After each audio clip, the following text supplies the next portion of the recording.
बेहतरीन है कि हिंदी साहित्य का इतिहास, ये जो पुस्तक आप देख रहे हैं, ये शुक्ल जी का पुस्तक है। ठीक है, ये शुक्ल जी का पुस्तक है और ये शुक्ल जी का ही फोटो है।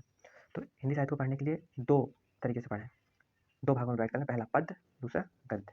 ठीक है, तो जो पद्य भाग है उसको काल क्रमानुसार पढ़ें और जो गद्य भाग है उसको विधाओं के अनुसार पढ़ें। अब काल क्रमानुसार। नमस्कार, आप सभी का हमारे यूट्यूब चैनल आपके हिंदी विद मनमुंदली में स्वागत है।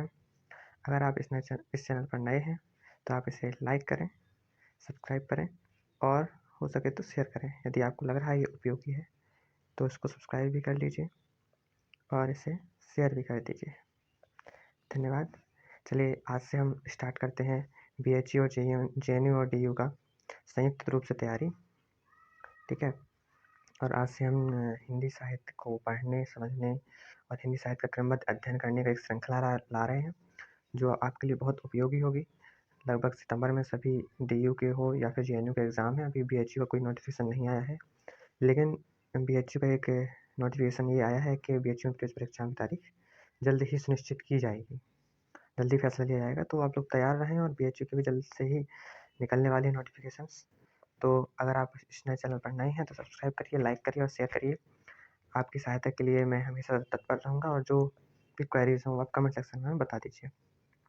आज के टॉपिक की शुरुआत करते हैं कि हिंदी साहित्य से संबंधित है। हिंदी साहित्य हम इसलिए है क्योंकि ये JNU में अधिकांशतः साहित्य से क्वेश्चन पूछता है कि साहित्य इतिहास हो गया, साहित्य की पुस्तकें हो गई, जो भी साहित्य से प्रश्न बनते हैं। BHU में काव्यशास्त्र से भी प्रश्न आते हैं, व्याकरण से भी प्रश्न आते हैं और साहित्य से भी प्रश्न आते हैं। DU में कभी कभार काव्यशास्त्र पूछ लेता है, लेकिन अधिकांशतः प्रश्न देखे गए हैं कि वो साहित्य से ही है। चलिए अब बात करते हैं कि हिंदी साहित्य पढ़ें तो कैसे पढ़ें, हिंदी साहित्य की आवश्यकता क्या है। ठीक है, हिंदी साहित्य की आवश्यकता क्या है, हिंदी साहित्य क्यों पढ़ें, हिंदी साहित्य को कैसे पढ़ें, किन किताबों का अध्ययन करें, एंट्रेंस में अच्छे अंक कैसे लाएं, ये सारी बातें। बाकी हिंदी नामकरण, लेखन पद्धति हम बाद में डिस्कस करेंगे। अभी डिस्कस करने वाले हैं हम हिंदी साहित्य के बारे में, कैसे पढ़ें, क्यों पढ़ें और क्या क्या पढ़ें, किन किन किताबों से पढ़ें। चलिए स्टार्ट करते हैं बिना देरी किए BHU, JNU एंड DU की तैयारी के लिए। तो आप सब तैयार हैं तो चलिए आगे बढ़ते हैं। आज का जो मोटिवेशनल कोट है वो है, आपका लक्ष्य किसी जादू से नहीं पूरा होगा बल्कि आपको ही अपना लक्ष्य प्राप्त करना पड़ेगा। ये सत्य है और ये किसने कहा है? बाल गंगाधर तिलक। बाल गंगाधर तिलक के बारे में आप सभी जानते ही होंगे कौन थे।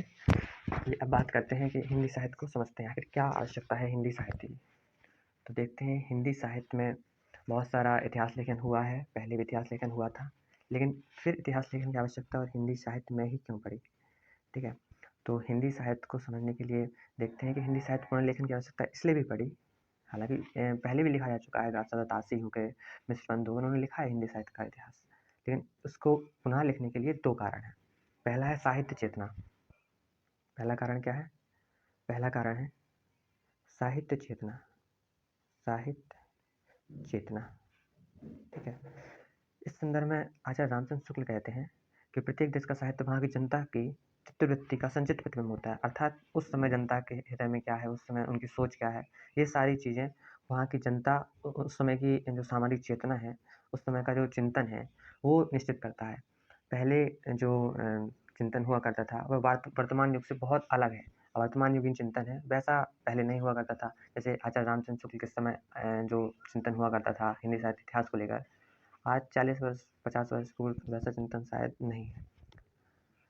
अब बात करते हैं दूसरा कारण। तो दूसरा कारण है इसमें सबसे बड़ा कि नवीन शोध प्रमाण। नवीन शोध प्रमाण कैसे? दूसरा है नवीन शोध। पहले क्या था कि मिश्र बंधु हुए या फिर सिंह सरोज हुए, तो इन लोगों के सामने कुछ गिने चुने लेखक ही हुआ करते थे। ये क्या करते थे? आदिकाल से लिया, भक्तिकाल से लिया, रीतिकाल से लिए। भक्तिकाल में कृष्ण भक्ति, राम भक्ति, इन्हीं सबको लेते थे। लेकिन जब शुक्ल जी आए तो शुक्ल जी ने नए शोधों का अन्वेषण किया। जैसे कि शोध क्या, नए लेखक आ जाते हैं तो वहाँ पे नए शोध का नई विचारधारा प्रभावित करती है। अब जहाँ पर पहले के लेखकों के अंदर रामचंद्रिका, रामचरितमानस और सूर साहित्य लहरी ये सब ग्रंथ चला करते थे। आज के युग में देखा जाए तो भारत भारती, मछलीशरण गुप्त का, निराला के राम की शक्ति पूजा, पंत के हैं पल्लव, तो इस तरीके से कामायनी, तो ये ग्रंथ नवीन शोध किए गए तब ये विकसित हुए हमारे सामने। तो इन लेखकों के जो विचार हैं वो हमारे सामने आए हैं। अब बात करते हैं कि हिंदी साहित्य को कैसे पढ़ें। तो हिंदी साहित्य को पढ़ने के लिए सबसे बेहतरीन है कि हिंदी साहित्य का इतिहास, ये जो पुस्तक आप देख रहे हैं ये शुक्ल जी का पुस्तक है, ठीक है, ये शुक्ल जी का पुस्तक है और ये शुक्ल जी का ही फोटो है। तो हिंदी साहित्य को पढ़ने के लिए दो तरीके से पढ़ें, दो भागों में डिवाइड कर लें, पहला पद्य, दूसरा गद्य, ठीक है। तो जो पद्य भाग है, जो पद्य भाग है उसको कालक्रमानुसार पढ़ें और जो गद्य भाग है उसको विधाओं के अनुसार पढ़ें। अब कालक्रमानुसार और विधाओं के अनुसार कैसे, कि कालक्रमानुसार में पहले आदिकाल, रीतिकाल, भक्तिकाल और आदिकाल, ये पद्य काव्य की बात कर रहे हैं। क्या बात कर रहे हैं? काव्य, पद्य यानी काव्य, ठीक है। इधर हम गद्य की बात करते हैं तो गद्य में उपन्यास आते हैं, कहानी आते हैं, नाटक आते हैं। हिंदी गद्य का विकास, हिंदी नाटक, उपन्यास, कहानी, तो इस तरीके से आप अध्ययन करेंगे तो आपका अध्ययन व्यवस्थित और क्रमबद्ध तरीके से होता चला जाएगा। अब इसके बाद आते हैं हिंदी साहित्य का काल क्रमानुसार अध्ययन। तो हिंदी साहित्य का काल क्रमानुसार अध्ययन हमने बताया है कि ये पद्य के लिए बेहतरीन है, बहुत अच्छा है। इसमें हम पढ़ सकते हैं आदिकाल, आदिकाल, फिर इसके बाद भक्तिकाल, फिर इसके बाद रीतिकाल, फिर इसके बाद आधुनिक काल, आधुनिक काल। और आधुनिक काल में भी क्या होता है, आधुनिक काल में जब हम आते हैं तो इसमें आते हैं भारतेंदु हरिश्चंद्र युग या फिर भारतेंदु युग जिसको बोलते हैं। फिर इसके बाद आते हैं द्विवेदी युग, द्विवेदी युग। फिर इसके बाद आते हैं छायावाद युग आ जाता है, छायावाद युग। छायावाद युग के बाद आता है प्रगतिवाद युग, प्रगतिवाद, प्रगतिवाद के बाद प्रयोगवाद, प्रयोगवाद के बाद आती है नई कविता। क्या आते हैं? नई कविता। इस तरीके से अगर हम क्रमबद्ध अध्ययन करते चलेंगे तो देखेंगे कि बहुत सारे जो त्रुटियां हैं या फिर साहित्य लेखन में जो भी इधर उधर ग्रंथ रखे गए हैं तो वो सारे व्यवस्थित रूप से हमारे सामने आ जाएंगे। इसी कारण हमको गद्य का अध्ययन करना है। गद्य के अध्ययन में बताया है हमने कि हिंदी गद्य का विकास, फिर नाटक, फिर उपन्यास, फिर कहानी, निबंध, आलोचना, कथित गद्य। कथित गद्य के अंतर्गत आते हैं रिपोर्टाज, आत्मकथाएं, जीवनी और यात्रा वृत्तांत, संस्मरण, तो ये कथित गद्य के अंतर्गत आते हैं। अब बात करते हैं हम सहायक पुस्तकों की। एंट्रेंस के लिए सहायक पुस्तकें कौन सी होंगी? एंट्रेंस के लिए, तो एंट्रेंस के लिए पहली पुस्तक सबसे प्रसिद्ध है, वो है हिंदी साहित्य का सरल इतिहास। हिंदी साहित्य का सरल इतिहास, ये हम पुस्तक इसलिए बता रहे हैं क्योंकि इसमें जब आप एक बार पढ़ेंगे ना तो इसमें आपका जो बेसिक्स है वो पूरा क्लियर हो जाएगा। ये है विश्वनाथ त्रिपाठी की बुक है, विश्वनाथ त्रिपाठी, विश्वनाथ त्रिपाठी की पुस्तक है। और दूसरी पुस्तक जो है, दूसरी पुस्तक जो है,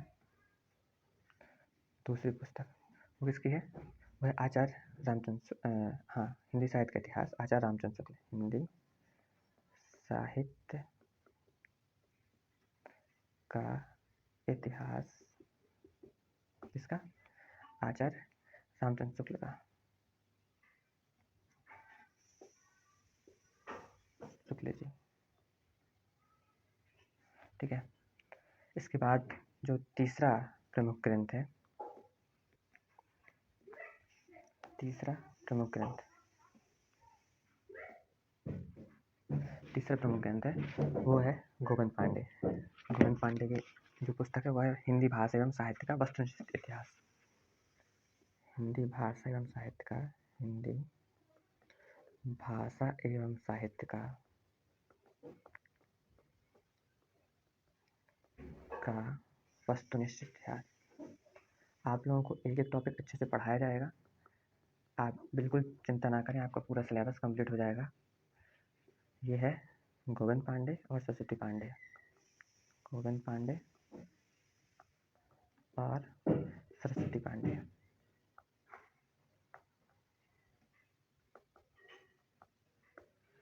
इसके अलावा आप लोग कुछ बुक्स और पढ़ सकते हैं, जैसे छायावाद हो गया। छायावाद ये नामवर सिंह का है। और चिंतामणि पढ़ सकते हैं। चिंतामणि चिंतामणि तो पता ही होगा, शुक्ल जी का है ये निबंध। इसमें निबंध है, पूछ लेते आते हैं कभी कभार, खासतौर से BHU और JNU तो पूछता ही है शुक्ल जी के निबंध। तो ये सहायक ग्रंथ हैं, ये हमारे हो गए हैं हिंदी साहित्य का सरल इतिहास, विश्वनाथ त्रिपाठी। हिंदी भाषा एवं साहित्य का इतिहास, वस्तुनिष्ठ गोविंद पांडे। छायावाद नामवर सिंह, चिंतामणि। और जो शुक्ल जी का हमने बताया था प्रारंभ में कि शुक्ल जी का जो इतिहास है वो हिंदी साहित्य का इतिहास। तो ये इतने ग्रंथ हो गए हैं। अब इसके बाद जो हम पढ़ाएंगे, आपको बताएंगे, क्रमबद्ध अध्ययन करते चलेंगे। अब हाँ, एक और प्रश्न बनता है जिससे एम एंट्रेंस अच्छे अंक लाए। तो एम एंट्रेंस का अच्छे अंक लाने का एक ही उपाय है, वो है आप कड़ी मेहनत कीजिए, पढ़िए। जहाँ ना आए समझ में वो आप पूछ सकते हैं हमसे कमेंट बॉक्स में। तो इसके लिए सबसे ज़्यादा है कि BHU में जो है 120 प्रश्न किए जाते हैं। 3 नंबर का एक प्रश्न होता है, 360 अंकों का टोटल होता है। कट ऑफ अधिकांशतः 240 250 प्लस जाता है, ठीक है। तो आप अपने हिसाब से देख लीजिए कि आपको 120 में कम से कम 80 से 90 प्रश्न बिल्कुल सही करके आने हैं। तो आप समझ लीजिए कि आपका एम एंट्रेंस BHU हो जाएगा। ऐसे JNU है, तो JNU में 100 प्रश्न किए जाते हैं। तो कभी कभार JNU का कट ऑफ जो है 84 जाता है, 86 जाता है, 89 जाता है, या 90 प्लस भी जाता है। तो ज़्यादा से ज़्यादा प्रश्न सही करके आएँ। हालांकि BHU में माइनस मार्किंग है, BHU में माइनस मार्किंग है 1/3। लेकिन उसमें DU में भी है, DU में 1/4 है, DU में 1/4 है। DU में 400 नंबर का होता है, एक प्रश्न 4 नंबर का रहता है, 100 प्रश्न रहते हैं। BHU में 120 प्रश्न रहते हैं, और JNU में भी कितने प्रश्न रहते हैं, 100 प्रश्न। तो कट ऑफ जाता है 90 एबव। इसे तैयारी करिए अच्छे से। आप सभी को बहुत बहुत धन्यवाद। और जिसने चैनल सब्सक्राइब नहीं किया है वो सब्सक्राइब कर लें, लाइक कर लें, और अपना जो भी प्रश्न हो कमेंट बॉक्स में बताएं। आगे जो श्रृंखला होगी उसमें हम आदिकाल, सबसे पहले हिंदी साहित्य का नामकरण, हिंदी साहित्य का काल विभाजन और आदिकाल भी हम अगले वीडियो में चर्चा करेंगे। आप सभी का बहुत बहुत धन्यवाद और जय हिंद।